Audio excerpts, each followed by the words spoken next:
কুহু ফোনটা রিসিভ করতে দমনা করছে। ও চিন্তায় অস্থির হয়ে গেছে। ততক্ষণে ফোনটা কেটে গেছে। পরেক্ষণেই আবারও ফোনটা বেজে উঠল। কেমন আছে ছোট মা? শি। কুহুর কথা শেষ হবার আগেই অপর পাশ থেকে কথা ভেসে আসে। আপু, আমি শিহাব। খুব জরুরি কথা আছে তোমার সাথে। শিহাবের গলায় উৎকণ্ঠা গোপন থাকে না। কি হয়েছে সোনা? তুই এইভাবে কথা বলছিস কেন? বাবা ভালো আছে তো? তোরা সবাই ভালো আছিস? আমরা ভালো নেই আপু। আব্বু ভীষণ অসুস্থ। কি হয়েছে বাবার? বাবা ঠিক আছে তো? ভয়ে কুহুর গলাটা কাঁপছে। ওর হাত পা ঠান্ডা হয়ে গেছে। শিহাবও কাঁদতে শুরু করেছে। কোনো মতে কান্নাটা থামিয়ে দিয়ে বলে, আপু, আম্মু আব্বুকে ধাক্কা মেরেছে। আব্বু পড়ে যেয়ে বুকে লেগেছে। শিহাবের কথা শুনে কুহুর দমটা বন্ধ হবার উপক্রম হয়। এ কি শুনছে সে? কি বলছিস এইসব শিহাব? আমাকে খুলে বল, কি হয়েছে? দৃষ্টি আপু আমাদের ইউনিয়নের চেয়ারম্যানের ছেলেকে পছন্দ করে। ওকে বিয়ে করতে চাচ্ছে। কিন্তু আব্বু এতে মত নেই। এদিকে আম্মু চাই ওই ছেলেটার সাথেই আব্বুর বিয়ে হোক। এই নিয়ে আব্বুর সাথে আম্মুর খুব কথা কাটাকাটি হয়।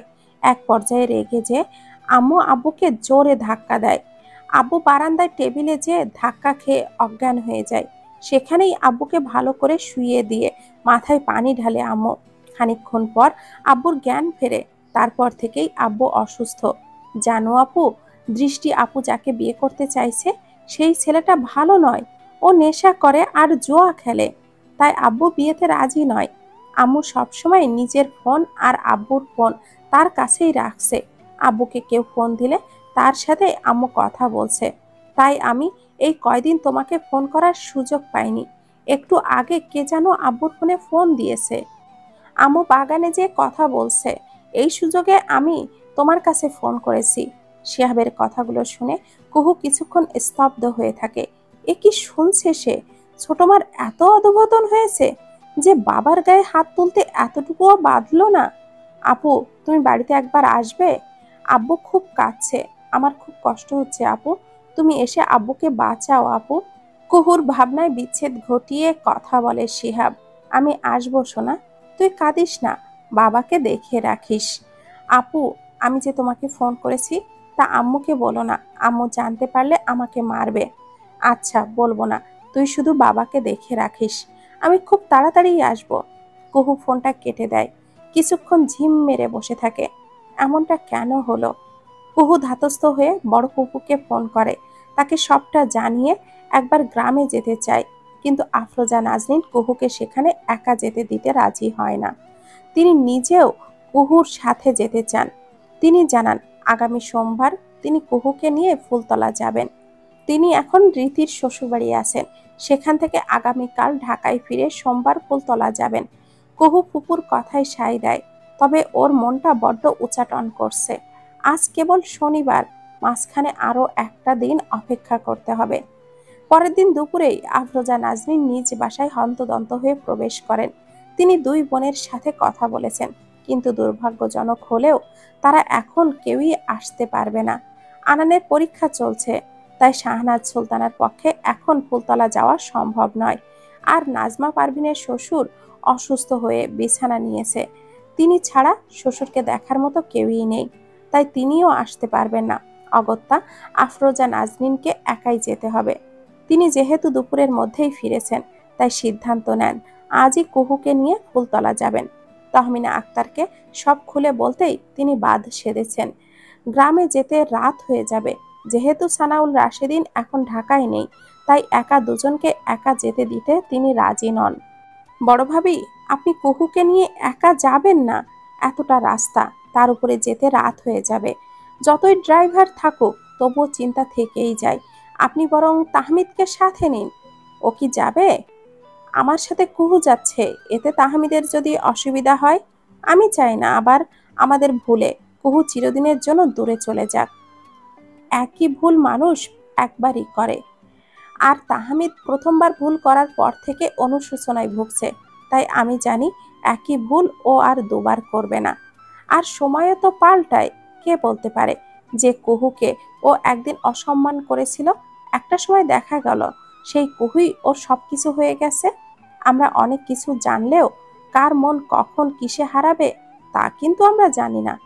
তাহমিনা আক্তারের কথা শুনে আফরোজা নাজনীন জিজ্ঞাসু দৃষ্টিতে তাকিয়ে থাকে।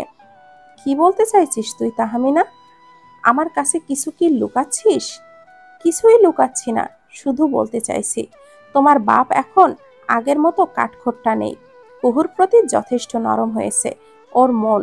ওকে যেতে বললে ও বরং আরো বেশি খুশি হবে। এই কথা বলে সময় নষ্ট না করে তুমি তোমার বাপকে ফোন করে কুহুকে নিয়ে আসতে বলো। ওর মেডিকেল থেকে আসার সময় হয়ে গেছে। আর কুহুকেও তৈরি হয়ে থাকতে বলো। তাহমিনার কথাই যুক্তি আছে দেখে আফরোজা নাজনীন আর কোনো কথা বাড়ালেন না। তাহমিদকে ফোন করে কুহুকে নিয়ে আসতে বলেন, আবার কুহুকে ফোন করে তৈরি থাকতেও বলেন। এরপর শাহনাজ সুলতানাকে ফোন দিয়ে সাজ্জাদ স্যারকে কুহুর হোস্টেলের সুপারের কাছে বলতে বলেন। শাহনাজ সুলতানা তার দেবরকে ফোন দিয়ে সবটা জানালে তিনি হোস্টেল সুপারকে বলে দেন কুহুকে কেউ নিতে গেলে যেন বের হতে দেয়। কুহু কুকুর কথা মতো তৈরি হতে থাকে। তাহমিদ হোস্টেলের গেটে এসে কুহুকে ফোন করে। আননোন নাম্বার দেখে কুহু একটু ইতস্ত করে এবং ফোনটা রিসিভও করে। আসসালামু আলাইকুম সালাম দিয়ে নিশ্চুপ থাকে কুহু। ওয়ালাইকুম আসসালাম। আমি তাহমিদ বলছি। আমি গেটের বাইরে দাঁড়িয়ে আছি। তুমি তৈরি হয়ে থাকলে তাড়াতাড়ি চলে এসো। জি, আমি তৈরি আছি, এক্ষুনি আসছি বলেই ফোনটা কেটে দেয় কুহু। তাহমিদ গাড়িতে হেলান দিয়ে দাঁড়িয়ে আছে। কিছুক্ষণ পর দেখলো কুহু একটা ছোট ব্যাগ হাতে নিয়ে গেট দিয়ে বের হচ্ছে। ও গাড়ির কাছে আসলে তাহমিদ দরজাটা খুলে দেয়। কুহু কোনো কথা না বলে গাড়িতে উঠে বসে। সারাটা রাস্তা কেউ কোনো কথা বলে না। কুহুর মন খারাপ দেখে তাহমিদও ওকে ঘাটায় না। ওরা কুঞ্জছায়ায় পৌঁছে দেখলো আফরোজা নাজনীন তৈরি হয়ে ওদের অপেক্ষা করছিল। আর তাহমিনা আক্তার ওদের দুজনের জন্য খাবার নিয়ে অপেক্ষা করছিল। তাহমিদকে ফ্রেশ হতে বলে তিনি খাবার বাড়েন। তাহমিদ ফ্রেশ হয়ে একেবারে তৈরি হয়ে নিচে নামে। কুহু খেতে না চাইলেও তাহমিনা আক্তার ওকে জোর করে খাওয়ায়। দুজনকেই একসাথে খাইয়ে দেয় তাহমিনা আক্তার। ওদের খাওয়া শেষ হওয়া মাত্রই আফরোজা নাজনীন বেরিয়ে পড়েন। গ্রামে পৌঁছাতে ওদের রাত 8টার বেশি বেজে যায়। পথিমধ্যে তাহমিদ রাতের জন্য খাবার কেনে, কারণ ও জানে সেখানে রাতে রান্না করার মতো কোনো পরিস্থিতি থাকবে না। তাছাড়া খেয়ে থাকলেও আঙ্কেলকে না খাইয়ে রাখা তাদের পরিবারের জন্য সম্মানজনক হবে না। কুহুর বাড়ির গেটের সামনে এসে গাড়ি থামায় ড্রাইভার। কয়েকবার বেশ জোরে হর্ন বাজায়। শিউলি তখন একটা রুমে মেয়ের সাথে ফুসুর ফুসুর করছিল। তরে কইলাম এখনই বাপের কাছে পোলাডার কথা কইস না। আগে ওই কুহু হারামজাদিটার একটা ব্যবস্থা করি। হ্যারে বাড়ি থেকে চিরদিনের মতো তাড়াই, সব নিজের হাতের মুঠোয় লই। তারপর তুই নিজের কথা কইস। কিন্তু তুই আমার কথা না শুইনা দিলি আমার পরিকল্পনার একেবারে 12টা বাজাইয়া। দৃষ্টি মায়ের কথা শুনেও না শোনার ভান ধরে আছে। ওর আপাতত কারোর কোনো কথাই শোনার ইচ্ছে নেই। ওর মাথায় এখন শুধু চেয়ারম্যানের ছেলে সবুজ ঘুরছে। এমতো অবস্থায় গাড়ির হর্নের আওয়াজ শুনে মা মেয়ে একে অপরের মুখ চাওয়াচাই করে। এখন কে আসলো আম্মু? আমাদের গেটের সামনে তো হর্ন বাজছে মনে হচ্ছে। আমিও তো বুঝতেছি না কে আইলো, চল তো গিয়া দেখি। শিউলি আক্তার গেট খুলেই থমকে গেছে। ও স্বপ্নেও ভাবেনি এখন ওর ননদকে মোটেও আশা করেনি। আবার সাথে কুহু আর তাহমিদও আছে। আপা, আপনি এত রাইতে? আসেন ভেতরে আসেন। কেমন আছিস তোরা? কায়েস কই? দোকান থেকে এখনো আসেনি? এতক্ষণ তো দোকান থেকে চলে আসার কথা। আফরোজা নাজনীনের কথা শুনে শিউলির বুকটা শুকিয়ে আসছে। এখন কি জবাব দেবে সে? কিরে, কথা বলছিস না কেন? কায়েস কই? আপা, হেই তো অসুস্থ, তাই দোকানে যায় নাই, ঘরে শুইয়া রইছে। ভয়ে ভয়ে জবাব দেয় শিউলি। কি বলছিস, কি হয়েছে ওর? বলেই আফরোজা নাজনীন দৌড়ে যায় ভাইয়ের রুমে। আসলে কুহুই তাকে বলতে নিষেধ করেছিল শিউলির কাছে যাতে সত্যটা না বলে। পরে দেখা গেল শিউলি শিহাবকে মারধর করলো। তাই আফরোজা নাজনীনও শিউলিকে ধরা দেননি। কায়েস বিছানায় টান টান হয়ে শুয়ে ব্যথায় কাতরাচ্ছে। আফরোজা নাজনীন হুড়মুড়িয়ে ঘরে ঢোকে। ভাইয়ের অবস্থা দেখে হাউমাউ করে কাঁদতে শুরু করে। কুহুও বাবার মাথার পাশে বসে কাঁদছে। ওর বাবার শরীর শুকিয়ে গেছে, চোখের নিচে কালি পড়েছে, মুখটা শুকনো। বাবা, ও বাবা, কি হয়েছে তোমার? তোমার খুব কষ্ট হচ্ছে? কুহুর কান্নার মাঝেই বাবাকে প্রশ্ন করে। আমাকে মাফ করে দিস মা। তোর প্রতি আমি অনেক অন্যায় করেছি। বেশ কিছুক্ষণ সময় নিয়ে ধীরে ধীরে বলে কায়েস। ব্যথার কারণে তার কথা বলতে কষ্ট হচ্ছে। ও বাবা, তুমি কেন আমার কাছে ক্ষমা চাইছো? তুমি তো আমার বাবা। বাবাদের মুখ কখনোই সন্তানের কাছে ক্ষমা চাওয়ার জন্য নয়, ওই মুখ শুধু দোয়া করার জন্য। কুহুর কথা তাহমিদের বুকে গিয়ে লাগে। মেয়েটা কত সহজেই কঠিন কথাটা বলল। শিউলি, আমার ভাইয়ের এমন অবস্থা, অথচ তুই একটি বারও আমাকে বলার প্রয়োজন বোধ করিসনি। আমি কাল সকালেও তোর সাথে কথা বলেছি, তুই তখনও আমাকে কিছুই বলিসনি। এত লুকোচুরি কিসের তোর? কালকের আগের দিনও তোর সাথে কথা হয়েছে কায়েসের ফোনে। বললি যে ও ফোনটা ভুল করে রেখে গেছে গাজীপুরে। তুই মিথ্যা বললি কেন আমার কাছে? জবাব দে। চুপ করে থাকিস না। আর ওকে ডাক্তার দেখিয়েছিস? আফরোজা নাজনীন রাগে দিশেহারা হয়ে গেছে।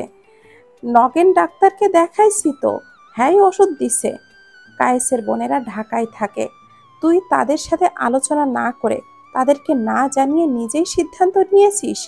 নিজেকে খুব বড় মনে করছিস তুই? তোর মাথায় কি একবারও আসেনি আমরা আমাদের ভাইয়ের এমন অবস্থা দেখে তোকে কি করতে পারি? তুই বেয়াদব এটা জানতাম, কিন্তু এত বড় দায়িত্ব জ্ঞানহীন তা জানতাম না। আরে, নিজের স্বামীর ওপরে সব মেয়ের ভালোবাসা, শ্রদ্ধা, মায়া সবই থাকে, কিন্তু তোর কি এইসবের কিছুই নেই? আজ আফরোজা নাজনীনের মুখে কিছুই আটকাচ্ছে না। বড় মা, এত হাইপার হইও না, শান্ত হও প্লিজ। তুমি দেখো, মামার কিচ্ছু হবে না, আমরা আছি তো। তাহমিদ বড় মাকে সান্ত্বনা দেওয়ার চেষ্টা করছে। ও বাপ, তুই একটু দেখ না আমার ভাইটার কি হয়েছে। তুই তো ডাক্তারি পড়ছিস, একটু হলেও তো বুঝবি বল। এরা গ্রাম্য ডাক্তারের কাছে আমার ভাইকে চিকিৎসা করাচ্ছে। নগেন ডাক্তার চিকিৎসার কি জানে? আমি দেখছি বড় মা, তার আগে তুমি একটু শান্ত হও। তাহমিদ ধীরে ধীরে সময় নিয়ে কায়েসকে পর্যবেক্ষণ করলো। কি হয়েছে বাপ, কিছু বুঝলি? বড় মাকে বল, কি হয়েছে? আন্টি, আমাকে মামার ঔষধগুলো দেখাবেন? বড় মার কথার উত্তর না দিয়েই তাহমিদ শিউলির সাথে কথা বলে। শিউলি ওষুধের বাক্স এনে দেয় তাহমিদের কাছে। তাহমিদ বাক্সটা নিয়ে বারান্দায় আসে। আফরোজা নাজনীনও ওর পিছু পিছু আসে, সেই সাথে কুহু আর শিউলিও আসে। বড় মা, মামার বুকের হাড়টা ভেঙে গেছে, তবে বোঝা যাচ্ছে না কয়টা ভেঙেছে। মেডিকেলে নিতে হবে, তা না হলে ইনফেকশনের ভয় আছে। আর এই ঔষধগুলো ওনার জন্য ভুল। তাহমিদের কথা শুনে এবার ভয় পায় শিউলি। ও ভেবেছিল বুকে হয়তো জোরে আঘাত লেগেছে, তাই কায়েসকে বিছানা থেকে উঠতে পারছে না। ও ভাবতেও পারেনি এমন কিছু ঘটতে পারে। মানুষটার যদি কিছু হয়ে যায়, ভাবতেই শিউলির বুকটা ফেটে যাচ্ছে। ও মেয়ের সাথ দিয়েছিল ঠিকই, কিন্তু এখন স্বামীকে হারিয়ে ও মেয়ের চাওয়াটা পূরণ করতে পারবে না। বাবা তাহমিদ, তুমি মানুষটারে ঠিক কইরা দাও, যা যা করণ লাগে তুমি করো। আফরোজা নাজনীন তাহমিদের কথা শোনার পর থেকেই শুধু কেঁদেই যাচ্ছেন। এ পর্যায়ে তিনি মুখ খোলেন। বাপ, আমি ওকে নিয়ে ঢাকায় যাব, তুই ব্যবস্থা কর। আজ রাতেই যেতে চাই। অ্যাম্বুলেন্স লাগবে বড় মা, আমি দেখছি এদিকে কোনো অ্যাম্বুলেন্স পাওয়া যায় কিনা। তাহমিদ অনেক চেষ্টা করেও এই এলাকার কোনো অ্যাম্বুলেন্স পায় না। বাধ্য হয়ে ঢাকায় ফোন করেছে, রাতেই একটা অ্যাম্বুলেন্স ফুলতলার পথে রওনা দিবে। তাহমিদ ড্রাইভারকে সাথে নিয়ে বাজারে এসে 2টা ঔষধ নেয় কায়েসের জন্য। আজ রাতের জন্য এই 2টা ঔষধ কায়েসকে একটু নিরাপদে রাখবে। কুহু শুধু কেঁদেই যাচ্ছে। শিহাব ফুপুর পাশে গুটিসুটি মেরে বসে আছে। তাহমিদ ঔষধ এনে কায়েসকে খাইয়ে দিয়েছে। কিছুক্ষণ পর আফরোজা নাজনীন উঠে ড্রাইভারকে খেতে দেন। তিনি তাহমিদের আনা খাবারগুলোই খেতে দেন। এরপর তিনি তাহমিদ আর শিহাবকে খেতে দেন। সব শেষে তিনি আর কুহু খেয়ে কায়েসের পাশে এসে বসেন। তিনি ভুলে একবারের জন্যেও শিউলি আর তার মেয়েকে খেতে ডাকেননি। তাহমিদকে দক্ষিণের ঘরে থাকতে দেওয়া হয়েছে।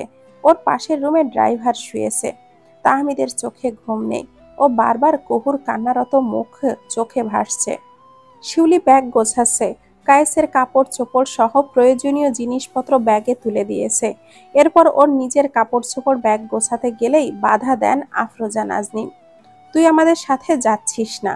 আমার ভাইকে আমি নিজেই নিয়ে যেতে পারবো, তার চিকিৎসাও আমিই করাবো। এর মধ্যে তোকে কোনো প্রয়োজন নেই। এসব কি কন আপা? আমার স্বামী আর আমি যাবো না? না ছোট মা, তুমি যাবে না। বাবার জন্য আমি আছি।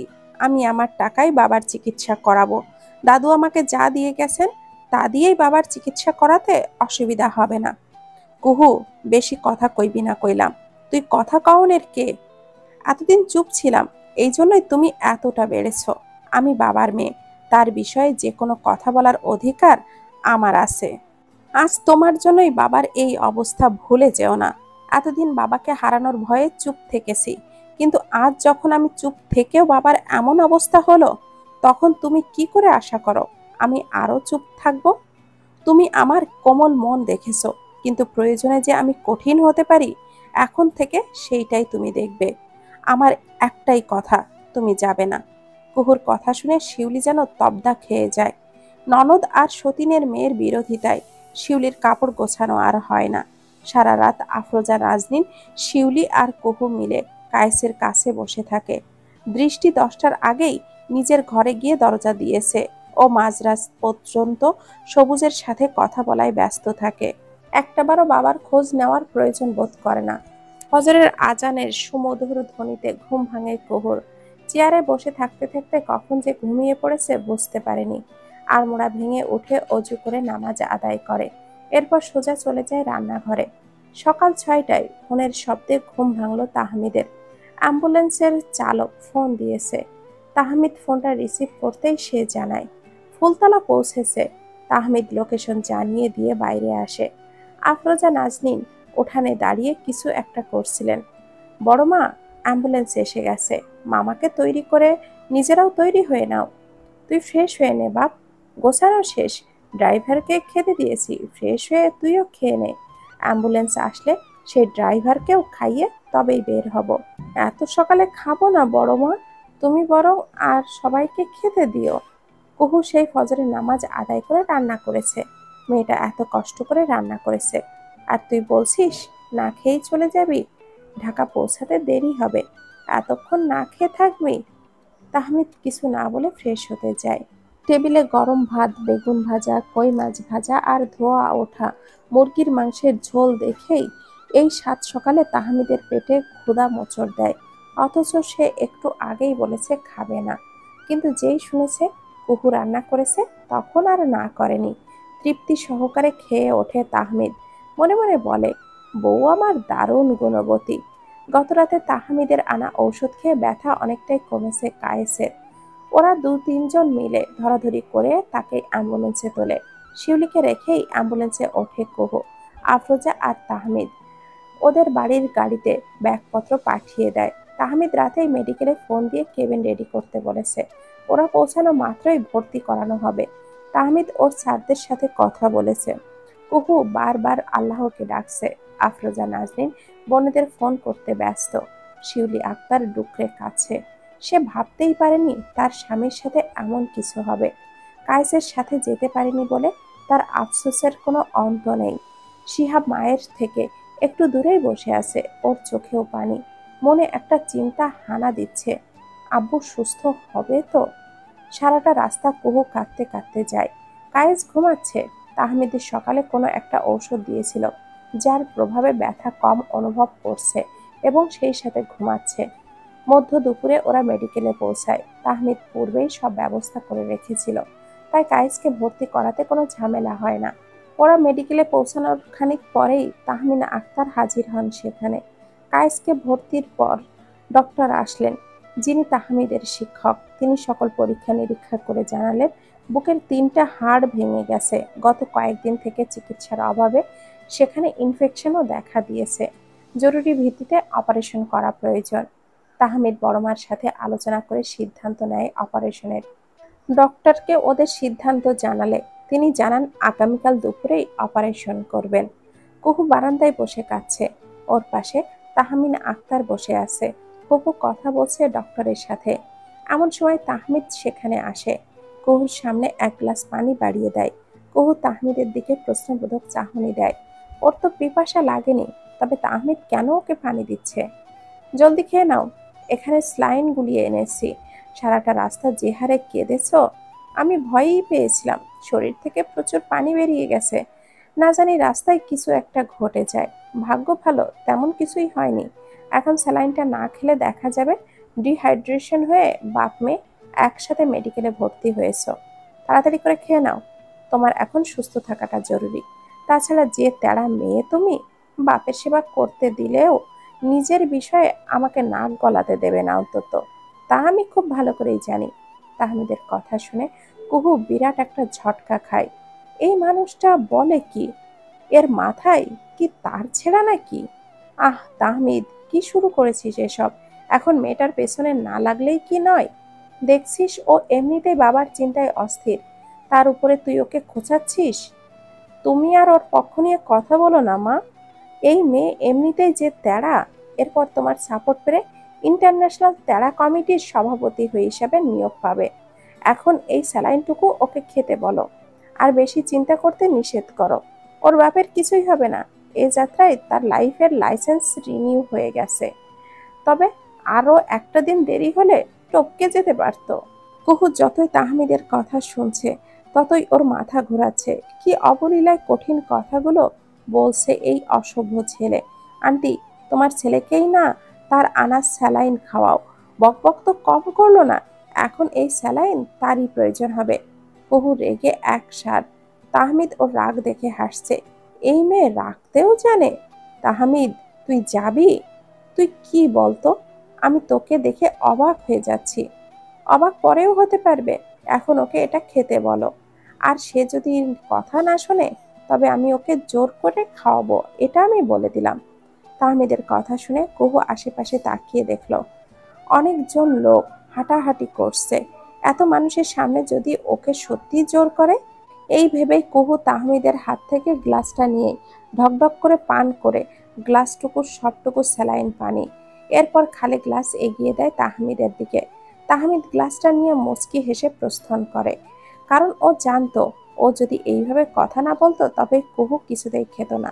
গতকাল থেকেই মেয়েটা কেঁদে কেটে বুক ভাসাচ্ছে, ওকে দেখেই বোঝা যায় অনেক দুর্বল হয়ে গেছে। সন্ধ্যা থেকেই ওদের মেডিকেল থেকে বাসায় যেতে তাড়া দিচ্ছে তাহমিদ। আফরোজা নাজনীন ভাইকে রেখে কিছুতেই যেতে চাচ্ছেন না, আর কুহুও বারবার বলছে বাবার কাছেই থাকবে। এদিকে সেই সকাল থেকে ওরা না খাওয়া। তাহমিনা আক্তার দুপুরে আসার সময় খাবার আনতে চেয়েছিলেন, কিন্তু তার শাশুড়ির কথাই আনেননি। তিনি বলেছিলেন ওরা আসছে, এরপর কোথায় কোথায় দৌড়াতে হবে, খাবার খাওয়ার সময় পাবে না। হয়েছেও তাই। সন্ধ্যার কিছুক্ষণ আগে তারা ঝামেলা মুক্ত হন। তাই এখন তাহমিদ ওদের বাসায় পাঠাতে চাচ্ছে, কিন্তু কেউই রাজি নয়। বড় মা, তোমরা চলে যাও, আমি আজ রাতে মেডিকেলে থাকবো। এমনকি আমাদের ক্লাসের অনেকেই আজ এখানে থাকবে। আমরা মামার খেয়াল রাখতে পারবো। তুমি বরং বাসায় গিয়ে রেস্ট নাও, অনেক ধকল গেছে তোমার উপর। কালকে সকালে আবারও আসবে। আমি আর একটা কথাও কিন্তু শুনতে চাই না, তোমরা এখনই যাবে। বাপ, ওর যদি কিছুর প্রয়োজন হয় কিংবা ক্ষুধা লাগে তখন ওকে কে দেখবে? আমি বরং থাকি, কুহু আর তাহমিনা বাসায় যাক। না ফুপু, আমিও তোমার সাথে থাকবো। বাবাকে এভাবে রেখে আমি যাব না। এই মেয়ে, তুমি শুনতে পাওনি আমি কি বলেছি? তোমরা কেউই এখানে থাকতে পারবে না, আমি এখানে থাকবো, বুঝেছো? তাছাড়া কাল তোমার ক্লাস নেই, কোচিং নেই। তুমি ক্লাস করে এখানে আসবে এবং কোচিংয়ে আগেই ফিরে যাবে। আমার কথার উপরে যদি আর কিছু বলেছো তবে ঠাটিয়ে একটা দিব। বড় মা, তোমরা বাসায় যাও, আর একটা কথাও বলবে না। তাহমিদ রেগে গেছে বুঝতে পেরে আফরোজা নাজনীন আর কিছুই বলল না। ভাইয়ের মাথায় হাত বুলিয়ে দিয়ে নার্সদের কাছ থেকে তাকে দেখতে বলে বেরিয়ে আসেন কেবিন থেকে। মা, ওকে দেখে রেখো, বাসায় নিয়ে যেয়ে খাইয়ে দিও। ও সকাল থেকেই না খেয়ে আসে। আমি জানি বাসায় যাওয়ার পর কি করতে হবে। কত দায়িত্ববান হয়ে গেছে আমার ছেলে, যে ছেলে কখনো মা খেয়েছে কিনা তা জিজ্ঞাসা করেনি, আর আজ সেই ছেলেই আরেকজনের কথা ভাবছে। মুচকি হেসে বললেন তাহমিনা, প্লিজ মা, তুমি অন্তত এইভাবে বলো না। আমরা ছাড়া ওর কে আছে? ওর ভালো মন্দ আমাদেরই দেখতে হবে। হয়েছে হয়েছে, একটু আগেই যে ধমকটা দিলি, এরপর ওকে পাওয়ার আশা বাদ দে। এমনভাবে কথা বলিস যেন মুখের নিম পাতার রস লেগে আছে। একটু ভালো করে কথা বলতে পারিস না? এমনিতেই মেয়েটা চিন্তায় পাগল হয়ে আছে। এর মধ্যে তুই শুধু ওকে ধমকাস। আচ্ছা শোন, বাসায় যাবি না? তুই কি খাবি না? সকাল থেকে এইভাবে আসিস, ফ্রেশ হতে হবে না? তুইও বাসায় চল, গোসল সেরে খেয়ে দে আবার আসবি। স্যারকে না বলে আমি যেতে পারবো না মা। আচ্ছা, তুমি একটু অপেক্ষা করো, আমি বড় মাকে ডাকছি, স্যারের সাথে কথা বলে দেখছি উনি কি বলেন। তাহমিদ ফোন করে বড় মার কাছে। তিনি বাইরে দাঁড়িয়ে অপেক্ষা করছিলেন তাহমিনার জন্য। তাহমিদ ওর বড় মাকে একটু অপেক্ষা করতে বলে। এরপর সোজা যায় স্যারের কাছে। তার কাছ থেকে অনুমতি নিয়ে মা, বড় মা আর কুহুকে নিয়ে বাসায় আসে। বাসায় এসে যে যার রুমে যায়। কুহু আসে শিকদার রুমে। শিকদার কাছ থেকে একটা থ্রি পিস নিয়ে ওয়াশরুমে ঢোকে। গোসল সেরে ওরা নিচে আসে। তাহমিনা আক্তার খাবার নিয়ে অপেক্ষা করছেন। তাহমিদ, কুহু আর আফরোজা নাজনীন একসাথে খেতে বসে। খাওয়া শেষে তাহমিদ বেরিয়ে যায় মেডিকেলের উদ্দেশ্যে। শরীর ক্লান্ত থাকায় কুহু শোয়া মাত্রই ঘুমিয়ে পড়ে। আফরোজা নাজনীনেরও একই অবস্থা। আজ তিনি কুহুকে নিজের সাথে রেখেছেন। সানাউল রাশেদিন দেশের বাইরে গেছেন কিছুদিনের জন্য। সকালে খাবার খেয়েই আফরোজা নাজনীন মেডিকেলের উদ্দেশ্যে রওনা দেন। তার সাথে কুহুও আছে। কুহুকে মেডিকেলে দেখা মাত্রই তাহমিদের মাথাটা গরম হয়ে যায়।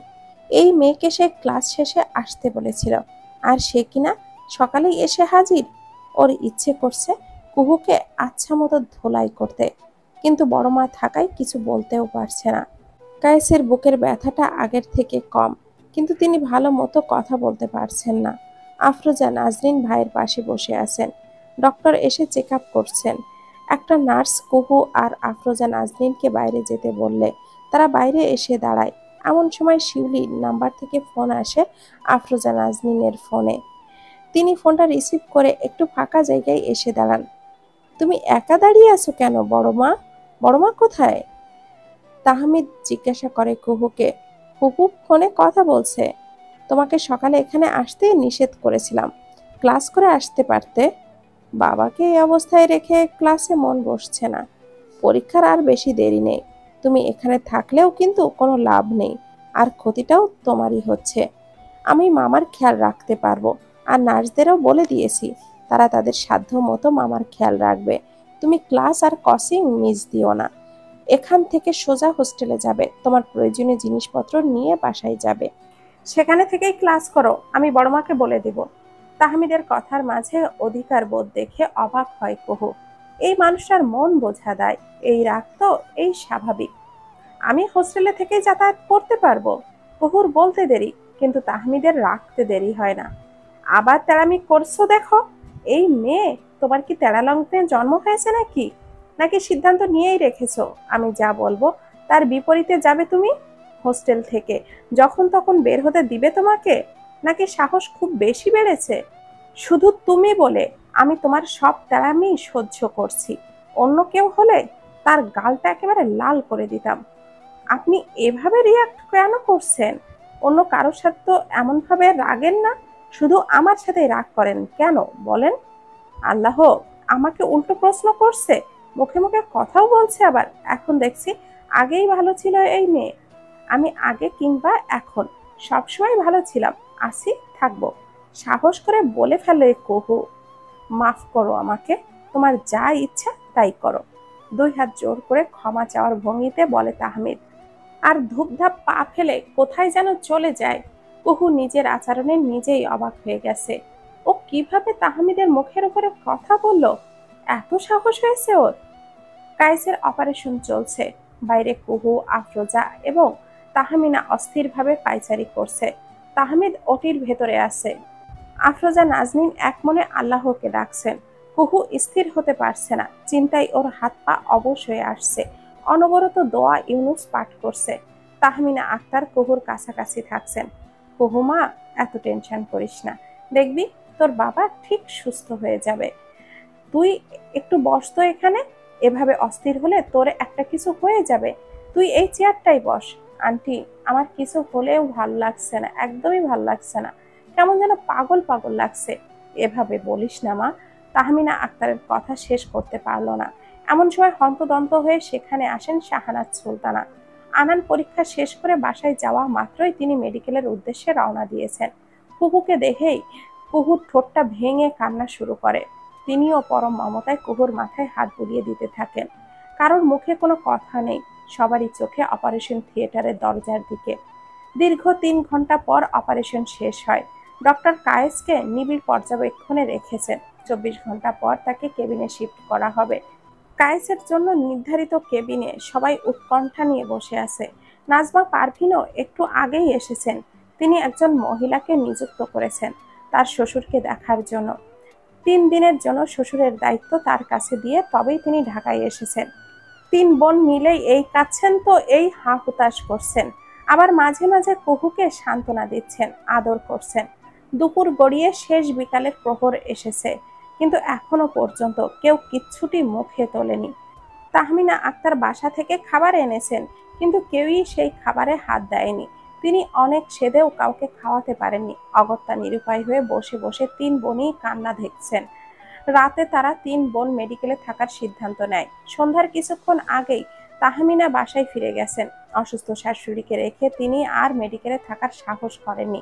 আবার বাসায় গিয়েও রাতের খাবার করতে হবে, এখানে পাঠাতে হবে। তিনি বাসায় গিয়ে রান্না করে ড্রাইভারকে দিয়ে পাঠিয়েছেন। তাহমিদ সেই গাড়িতেই বাসায় ফিরবে। তাই আফরোজা নাজরিন কুহুকে বলেন তাহমিদের সাথে বাসায় যেতে। তারা 3 বোন এদিকটা সামলে নেবেন। কুহুও আর বিরক্তি না করে তাহমিদের সাথে বেরিয়ে আসে। মেডিকেল থেকে বাসার দূরত্ব প্রায় 1 ঘন্টা। কুহু গাড়িতে উঠে বসতেই তাহমিদ ওকে সিট বেল্টটা বাঁধতে বলে, কিন্তু কুহুর আজ তাহমিদের কাছে বা তাহমিদের কথা শোনার মতো মুড নেই। তাই শুনেও না শোনার ভান করেই বসে থাকে। এদিকে গাড়ি চলতে শুরু করেছে।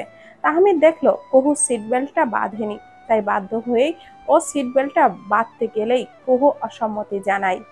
ধন্যবাদ, আমি এভাবেই যেতে পারবো। সাধে তো আর তোমাকে তেড়া বলি না। এই মেয়ে যার কপালে জুটবে তার জীবনটা একেবারে তেজপাতা করে ছাড়বে। সব কিছুতেই সব সময় বাড়াবাড়ি। হয় নিজে বেল্ট বাঁধবে, নয়তো আমি বেঁধে দিব। কথা ক্লিয়ার? আমি 1 থেকে 3 পর্যন্ত গোনার মধ্যে বেল্ট না বাঁধলে আমার জন্য সুবিধা, বুঝতে পেরেছো? তাহমিদ গুনতে শুরু করার আগেই কুহু ঝটপট বেল্টটা বেঁধে নেয়। ও মোটেও চায় না তাহমিদ সিট বেল্টটা বেঁধে দিক। কিছু দূর আসতেই তাহমিদ ড্রাইভারকে গাড়ি থামাতে বলে। ড্রাইভার গাড়ি থামালে তাহমিদ নেমে কোথাও যায়। অনেকক্ষণ পর 2 হাতে পলি ব্যাগ আর শপিং ব্যাগ ঝুলিয়ে আসে। দেখে বোঝাই যাচ্ছিল ব্যাগগুলোতে কিছু আছে। একটা ব্যাগ ড্রাইভারকে দিয়ে পেছনে কুহুর পাশে এসে বসে। গাড়ি চলতে শুরু করলে তাহমিদ একটা ব্যাগ থেকে কয়েকটা চকলেট আর চিপস বের করে কুহুকে দেয়। আর একটা শপিং ব্যাগ ধরিয়ে দেয় কুহুর কাছে। কি আছে এতে, আর আমাকে দিচ্ছেন কেন? বাসায় যেয়ে দেখো কি আছে, কিন্তু দয়া করে শিকতাকে দেখিও না। ওর জন্যও একটা ব্যাগ আছে। কিন্তু আমি এটা নিতে পারবো না, আপনি বরং এগুলো শিকতাকেই দিন। এমনিতেই তো আর তেড়া বলি না। তুমি কি বাচ্চা, কিছুই বোঝো না? অবশ্য যে বোঝে ও না বোঝার ভান করে, তাকে কিছুতেই বোঝানো যায় না। বাই দা ওয়ে, তোমার নিতে ইচ্ছে না করলে ফেলে দিও, কিন্তু এখন তো চিপস আর চকলেট খাও, এগুলো অন্তত ফেলো না। কুহু ঠোঁট টিপে হাসে। ও ইদানিং লক্ষ্য করছে এই মানুষটাকে রাগাতে বেশ ভালোই লাগে। সে রেগে গেলে কপালের মাঝখানটায় নীলচে 2টা শিরা যেন ফুলে ওঠে, যা দেখতে কুহুর কাছে ভীষণ আকর্ষণীয় লাগে। কুহু আনমনে চিপসের প্যাকেট খুলে চিপস মুখে পুড়তে থাকে। এই মেয়ে দেখছি মিনিমাম ফর্মালিটিটুকুও জানে না।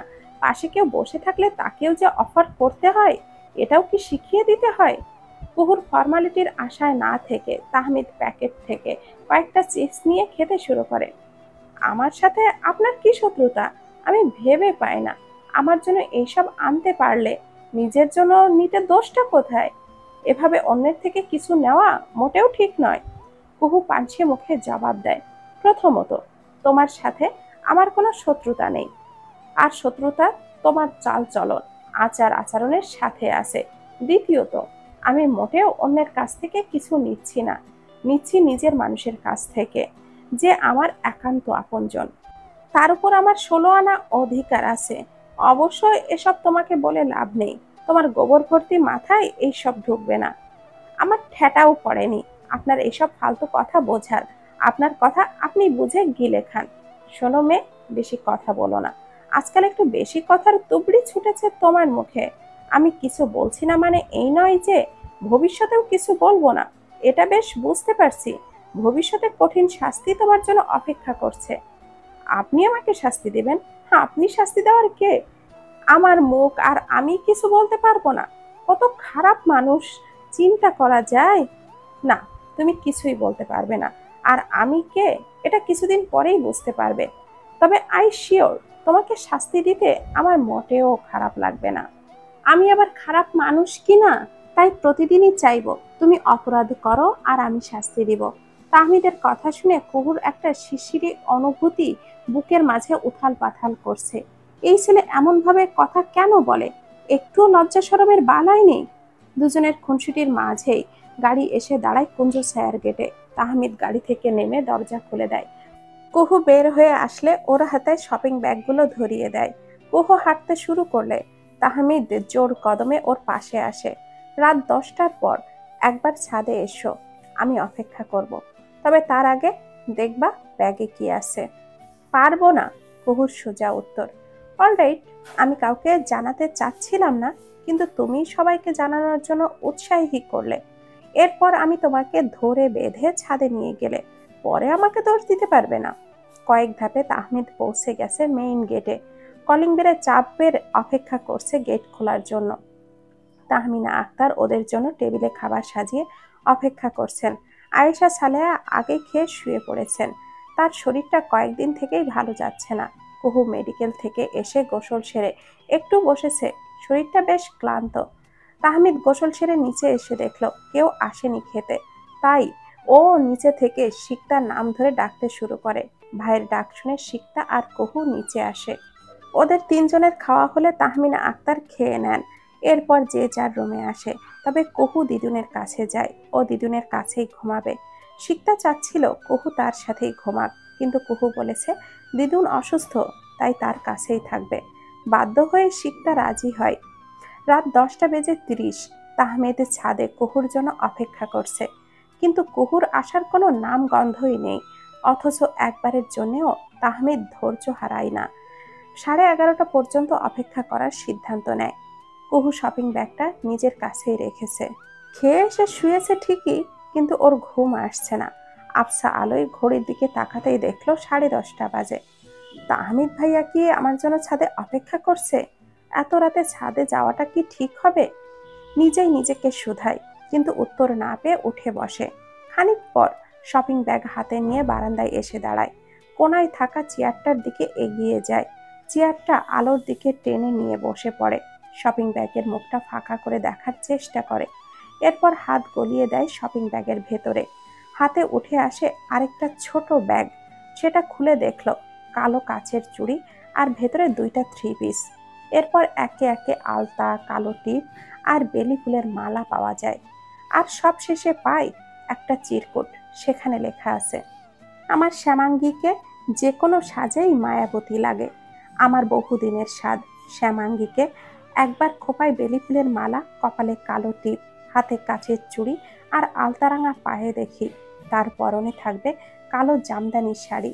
কিন্তু আজ তাড়াহুড়োয় শাড়িটা কিনতে পারিনি, এই জন্যই আমি অতীব দুঃখ প্রকাশ করছি। আমার শ্যামাঙ্গী কি আজকে আমার স্বাদটা পূরণ করবে? তবে কথা দিচ্ছি, একদিন আমার আলমারি ভর্তি কালো জামদানি থাকবে, যেগুলোর মালকিন থাকবে একমাত্র আমার শ্যামাঙ্গিনী। চিরকুটটা পড়ে কুহুর হাত পা কাঁপছে। এইসব কি লিখেছে মানুষটা? এতই যদি ভালোবাসা, তবে সেদিন কেন মুখ ফিরিয়ে নিয়েছিল?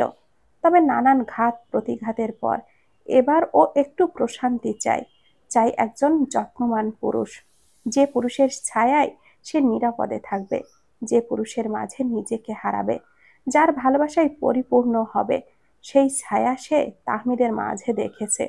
দেখেছে একজন পুরুষ কতটা দায়িত্ববান হতে পারে, অন্যের বিপদে কিভাবে ঝাঁপিয়ে পড়তে পারে, সকলকে আপন করে নেওয়ার ক্ষমতা যার মধ্যে বিরাজমান। কিন্তু আজ রাতে কি করবে কুহু? নানান চিন্তায় দোদুল্যমান কুহুর মন। মন এবং মস্তিষ্কের স্নায়ু যুদ্ধ চলে অনেকটা সময়। শেষে জয়ী হয় মন, কিন্তু কুহু এখনই ধরা দিতে নারাজ। তাহমিদ ধৈর্য নিয়ে ছাদের রেলিং ধরে অপেক্ষা করছে। রাত 11টা সুই সুই, কুহু এখনো আসেনি।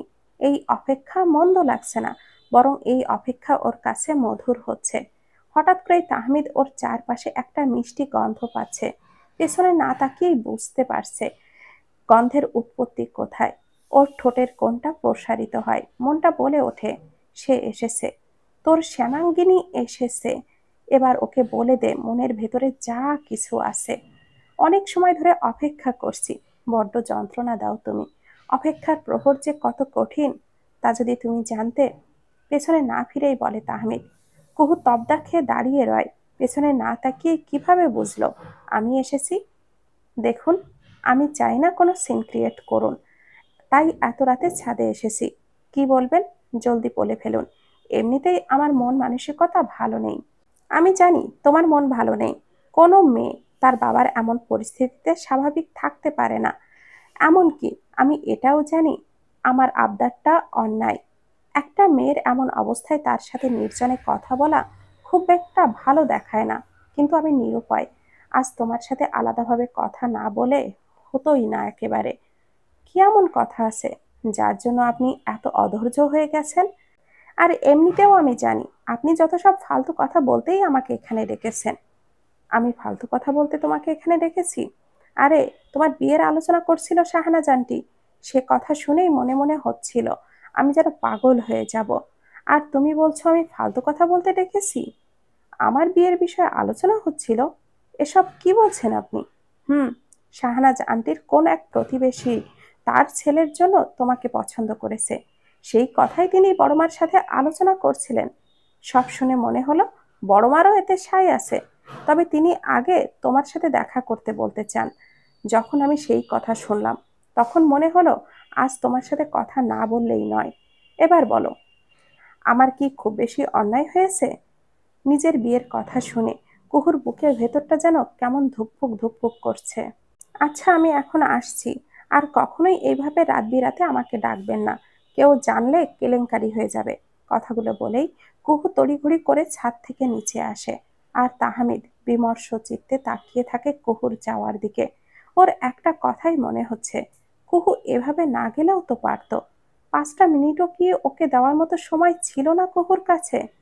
সেই দিনের সেই অন্যায়ের জন্য আর কতদিন এইভাবে তড়পাড়তে থাকবে সে? ওর অন্যায়ের কি কোনো ক্ষমা কুহুর ঝুলিতে নেই?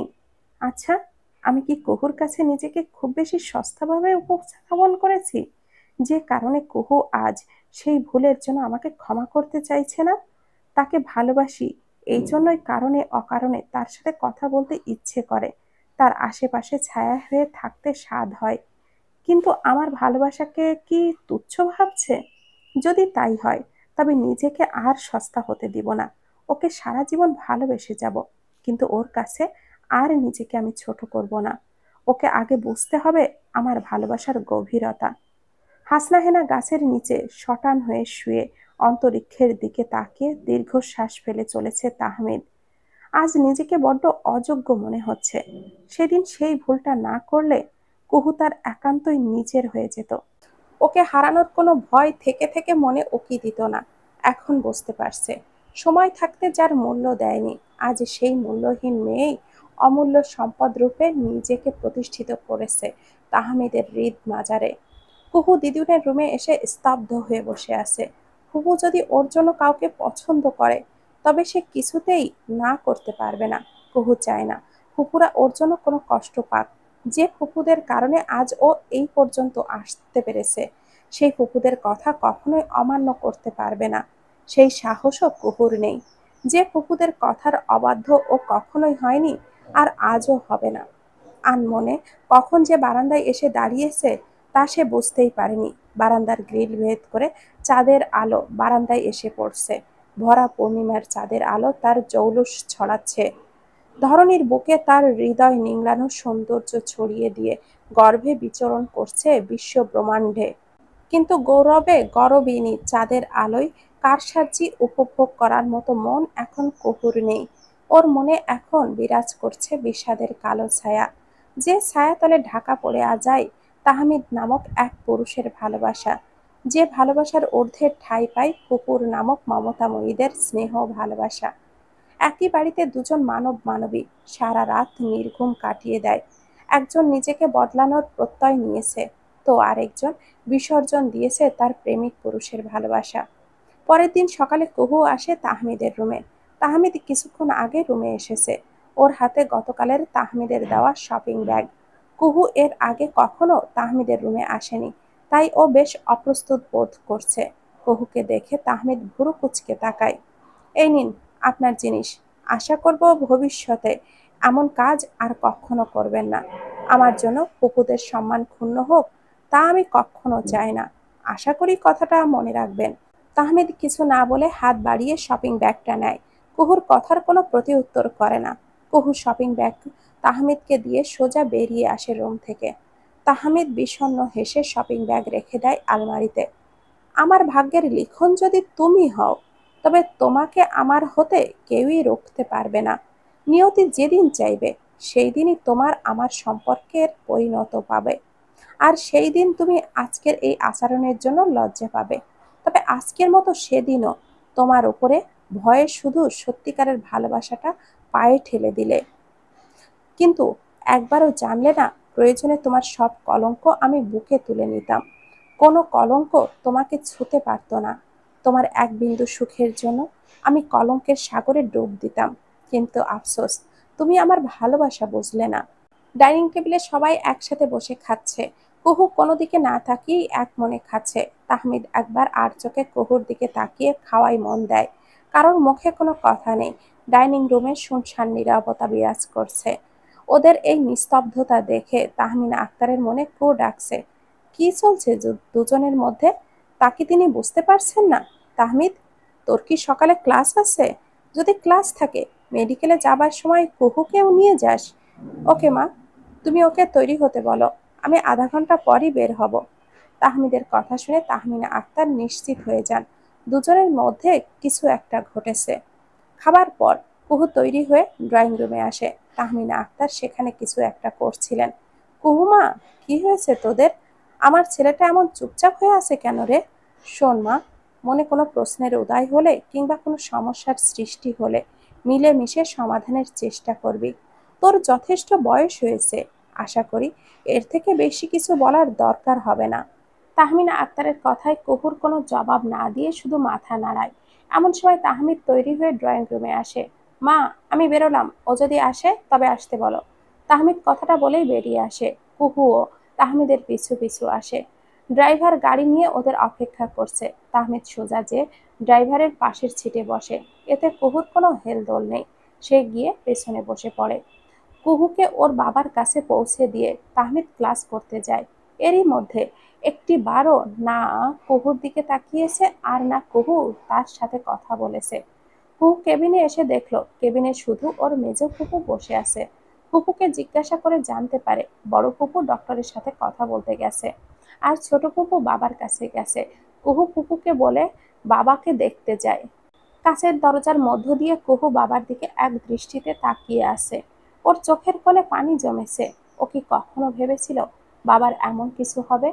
আবার সবকিছু ভুলে যখন একজনের ওপরে মায়া জন্মালো, ঠিক তখনই জানতে পারলো ফুপুরা ওর বিয়ের কথা ভাবছে। জীবন ওকে যে কোথায় নিয়ে যাচ্ছে তা বোধগম্য নয় কুহুর। ও শুধু জীবনটাকে নিজস্ব গতিতে চলতে দিয়েছে। দেখা যাক কোন ঘাটে এসে এই চলার সমাপ্তি ঘটে। আফরোজা নাজনীন কেবিনে এসে জানায় সন্ধ্যায় কায়েসকে কেবিনে শিফট করবে। গতকালের থেকে তার শরীরের অবস্থা আজকে খানিকটা উন্নতি হয়েছে। একথা শোনার পর ওরা সবাই স্বস্তি পায়। কুহু বাবার কথা শোনার পরপরই কলেজের উদ্দেশ্যে রওনা দেয়। ক্লাস শেষে মেডিকেলে যখন পৌঁছায় তখন দুপুর 2টা বেজে গেছে। এরই মধ্যে আফরোজা নাজনীন বাসায় গিয়েছিলেন। তিনি 2 ঘন্টা বাসায় কাটিয়ে বোনেদের এবং কুহুর জন্য খাবার নিয়ে মেডিকেলে আসেন। খাবার পর যখন সবাই একসাথে টুকটাক কথা বলছিল, তখনই হন্তদন্ত হয়ে কেবিনে প্রবেশ করে শিউলি আক্তার। তার সাথে শিহাব আর শিকতাও এসেছে। সে মেডিকেলে কখনো আসেনি। এই প্রথম তার বড় ননদের বাসায় যে শিকতাকে নিয়ে এসেছে। ছোট মাকে দেখেই কুহুর চোয়ালটা শক্ত হয়ে যায়। আর নাজমা পারভিন সোফা ছেড়ে উঠে সোজা হয়ে দাঁড়ায় শিউলির সামনে। কোনো কথা না বলে আচমকা কয়েকটা থাপ্পড় বসিয়ে দেয় শিউলির গালে। ঘটনার আকস্মিকতায় শিউলি হতভম্ব হয়ে গেছে। কেবিনে ভয়ানক নিস্তব্ধতা বিরাজ করছে। নাজমা পারভিন শুধু থাপ্পড় দিয়েই ক্ষান্ত হননি। তিনি এবার শিউলির চুলের মুঠি ধরে টেনে ছিঁড়তে নিয়ে এসে কেবিনের মাঝে আছাড় মারেন। ফকিন্নির মেয়ে, তোর সাহস কি করে হয় আমার ভাইকে ধাক্কা দেয়ার? এই কাজ করতে তোর কলিজা একবারও কাঁপেনি?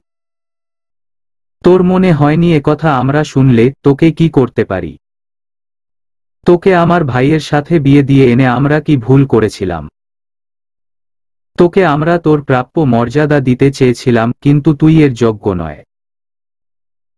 আসলে কাককে যতই ময়ূরের পালক পরাই না কেন, কাক সবসময় কাকই থাকে, ময়ূর হয় না। তুই সেই কাক যাকে হাজার চেষ্টা করেও ময়ূর বানানো যাবে না। নাজমা পারভীন আজ নিজের মধ্যে নেই। চোখের সামনে শিউলিকে দেখেই হিতাহিত জ্ঞান হারিয়েছে। নাজমা, তুই এসব কি শুরু করেছিস? এতটা বেয়াদব হয়েছিস তুই যে ভাইয়ের বউয়ের গায়ে হাত তুলছিস? আফরোজা নাজনীন রেগে উঠেছেন। কিসের ভাইয়ের বউ? এই শয়তানি কখনো আমাদের ননদের সম্মান দিয়েছে? নিজে সম্মান পেতে হলে অন্যকেও সম্মান দিতে হয়।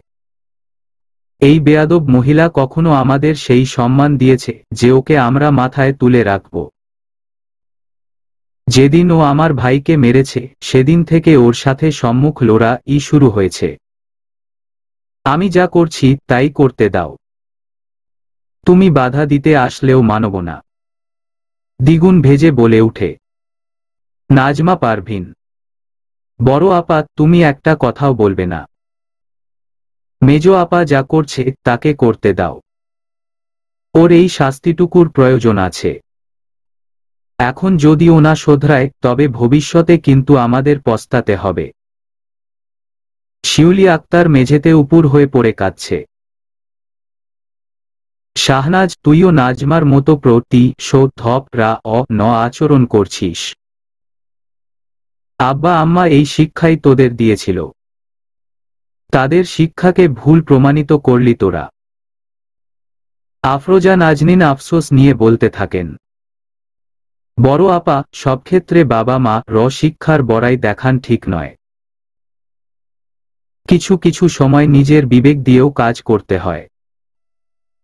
আজ যদি আব্বা আম্মার দেয়া শিক্ষার দোহাই দিয়ে একে ছেড়ে দিই তবে আমাদের আব্বা আম্মার শিক্ষার অপমান করা হবে। আর এর মতো মানুষকে তো ছাড় দিতেই নেই।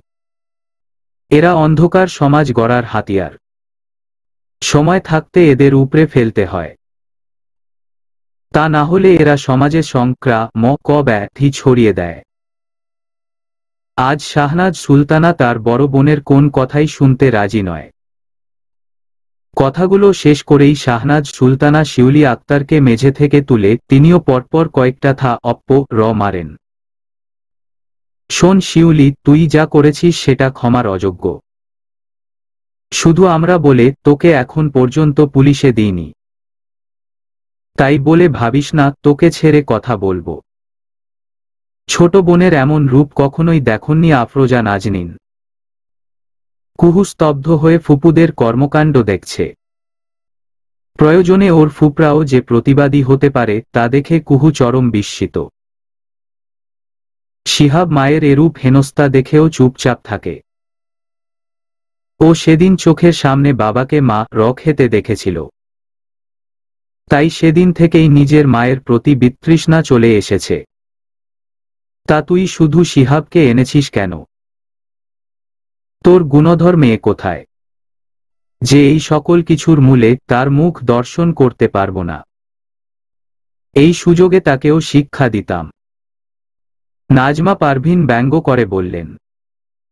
এই ভয়টাই শিউলি পাচ্ছিল। সে কোন উত্তর না দিয়ে চুপচাপ থাকে। এদিকে ওর তিন ননদ একই কথা বারবার জিজ্ঞেস করছে। তবুও শিউলি কিছু বলে না। ফুপু দৃষ্টি, আপু চেয়ারম্যানের ছেলে সবুজের সাথে আজ রাতে পালিয়েছে। শিহাব মায়ের বদলে উত্তর দেয়। শিহাবের কথা শুনে কেবিনের সকলে স্তব্ধ হয়ে গেছে। তারা কথা বলার মতো অবস্থায় নেই। সকলে শুধু একে অপরের মুখ চাওয়াচাওয়ি করছে। অবশেষে নীরবতা ভেঙে কথা বললেন নাজমা পারভীন। বাহ, বংশের মুখে লি মাখাতে আর কিছু লাগবে না। তুই আর তোর মেয়েই এর জন্য যথেষ্ট। বড় কপাল করে তোকে ওই সংসারে এনেছিলাম, আর অবশেষে বাপের নামও শিউলির মাথা নিচু করে কথা শোনা ছাড়া আর কোন উপায় নেই। তবে মেয়ে যে পালিয়েছে এর জন্য তার আফসোস নেই। মেয়ে তার চেয়ারম্যান বাড়ির বউ। এটা চারটিখানি কথা। আফরোজা নাজনীন ডুকরে কেঁদে উঠেন। ওই ছোট্ট মেয়েটা এইভাবে বাপ দাদার নাম ডুবালো। তিনি বেশ বুঝতে পারছেন শিউলির আশকারা পেয়ে দৃষ্টি ভুল পথে গেছে। কুহু হতবিহ্বল হয়ে ফুপুর দিকে তাকিয়ে থাকে। এই ফুপু যে কোনো পরিস্থিতি শক্ত হাতে সামাল দিতে পারেন। সবাইকে সব সময় প্রতিকূল পরিস্থিতিতে ধৈর্য রাখতে রাখতে বলেন। কিন্তু আজ তিনি কাঁদছেন। আজকে তাকে সামাল দিবে? সবারই যে মনের অবস্থা বিরূপ। সারাটা দিন কেবিনে থমথমে অবস্থা বিরাজ করেছে। নাজমা পারভিন থেকেই শিউলিকে মারতে তেরে গেছেন। কখনো বা গালাগালি করেছেন। আর শিউলি এসব কিছুই নীরবে সহ্য করে গেছেন। সন্ধ্যায় কায়েসকে কেবিনে স্থানান্তরিত করা হয়। তার জ্ঞান ফিরেছে, কিন্তু শরীর ফুরবল থাকায় কথা বলতে পারছেন না। তাকে কেবিনে দেয়া হলে শিউলিকে দেখা মাত্রই ঘৃণায় মুখ কুঁচকে ফেলে। এই নারীকে দেখার কোন ইচ্ছে তার নেই। বাবাকে দেখেই শিহাব সেই যে তার পাশে বসেছে, উঠার নাম নেই। কুহুও বাবার আশেপাশেই থাকছে। পরদিন সকালে শিউলি তার ছেলেকে নিয়ে গ্রামে ফিরে যায়। গ্রামে যাবার আগ পর্যন্ত কায়েস শিউলির সাথে একবারের জন্যও কথা বলেননি।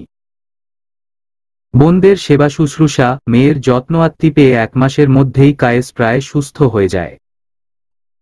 এই 1 মাস সে বড় বোনের বাসায় থেকেছে। ব্যবসার যাবতীয় কিছু ফোনেই সামলেছে। তবে কুহু বাবার হয়ে 2 বার গ্রামে গিয়ে টাকার হিসেব নিয়েছে। পুরো মার্কেটের ভাড়া তুলে এনেছে। বাবার কথামতো সেই টাকাগুলো নিজের অ্যাকাউন্টে জমা রেখেছে। শিউলি যখন শুনেছে কুহু সব টাকা নিয়ে ঢাকায় ফিরে গেছে, তখন থেকেই রাগে ফুঁসছে। এদিকে দৃষ্টি দিন 10 পরেই স্বামীর সাথে ফুলতলা এসেছে। মেয়ে জামাইকে পেয়ে শিউলি আনন্দে আটখানা হয়ে যায়। জামাইয়ের যত্ন আত্মীর ত্রুটি রাখে না। 3 দিন পর মেয়ে যখন শ্বশুর বাড়ি ফিরে যায়, সে অনেক কিছু বেঁধে দেয়। নিজের জমানো টাকা থেকে 20,000 টাকা জামাইয়ের হাতে দেয়। নিজেদের দোকানে যেয়ে fridge, washing machine, TV, laptop, খাট, আলমারি, সোফা, ড্রেসিং টেবিল সবকিছুই জামাইয়ের পছন্দমতো নিয়ে তাদের সাথে পাঠিয়ে দেয়। জামাই এত কিছু পেয়ে ভীষণ খুশি হয়। চেয়ারম্যান বাড়িতে এসব নিয়ে যখন ওরা প্রবেশ করে, তখন চারদিকে দ্রুত খবর ছড়িয়ে পড়ে সবুজ শ্বশুর বাড়ি থেকে কত কিছু নিয়ে আসছে। আহ্লাদে দৃষ্টি যেন আকাশে উঠছে। ও ভেবেছে বাবার বাড়ি থেকে এত কিছু এনে সবাইকে নিজের অধীনে করে নিবে। কিন্তু সে ভুল। দীর্ঘ 1 মাস পর আফরোজা নাজনীন তার ভাইকে নিয়ে গ্রামে আসে। সাথে কুহুও রয়েছে। কায়েসকে দেখে শিউলি দৌড়ে তার কাছে আসে। কিন্তু কায়েস ওকে দেখে মুখ ফিরিয়ে নেয়। কায়েস ভালোমত হাঁটতে পারছে না। এদিকে ডক্টরও তাকে বেশি নড়াচড়া করতে নিষেধ করেছে। তাই ঢাকায় ফেরার আগে আফরোজা নাজনীন ভাইয়ের ব্যবসার ম্যানেজারকে ডেকে যাবতীয় সকল নির্দেশ দেন। সেই সাথে একটা অ্যাকাউন্ট নম্বর দেন, যেখানে মাস শেষে টাকা পাঠাতে বলেন। শিউলি দেখল তার থেকে সব ফসকে যাচ্ছে। কিন্তু আপাতত সে এসব নিয়ে কিছুই বলবে না। আগে সবকিছু আবার পূর্বের ন্যায় হয়ে যাক। তারপর আবার সবকিছুর নিয়ন্ত্রণ সেই করবে। এমন সময় ম্যানেজার জানায়, কিছুদিন আগে শিউলি আক্তার তার মেয়ে জামাইকে মার্কেটে নিয়ে যেয়ে বেশ কিছু জিনিসপত্র নিয়েছেন। একথা শুনেই কায়েস রেগে উঠে। কিন্তু বোনের চোখের ইশারায় থেমে যায়। আফরোজা নাজনীন চান না পরিবারের এসব বিষয় বাহিরে যাক। ম্যানেজার বিদায় নিলে 2 ভাই বোন মিলে শিউলিকে চেপে ধরে। দুজনের চাপে পড়ে শিউলি সব স্বীকার করতে বাধ্য হয়। আফরোজা নাজনীন অবিশ্বাস্য চোখে চেয়ে থাকেন শিউলির দিকে। কতটা সাহস থাকলে এত কিছুর পরও কোন মানুষ এমন করতে পারে? বড় আপা, আমি নিরুপায় হয়ে এই মহিলাকে সংসারে রেখেছি। তার সাহস কত দেখ। যে মেয়ের বিষয়ে আমি কিছুই জানি না তার বিয়ে হয়েছে আমি আজই জানলাম। আর সে কিনা মেয়ে জামাইকে হাত ভর্তি করে গিফট পাঠিয়েছে। ওর বুক একটুও কাঁপেনি। আমাকে জানানোর প্রয়োজনও মনে করেনি। আমি আর ভাবতে পারছি না আপা। ভাই, তুই এসব চিন্তা করে শরীরের ক্ষতি করিস না।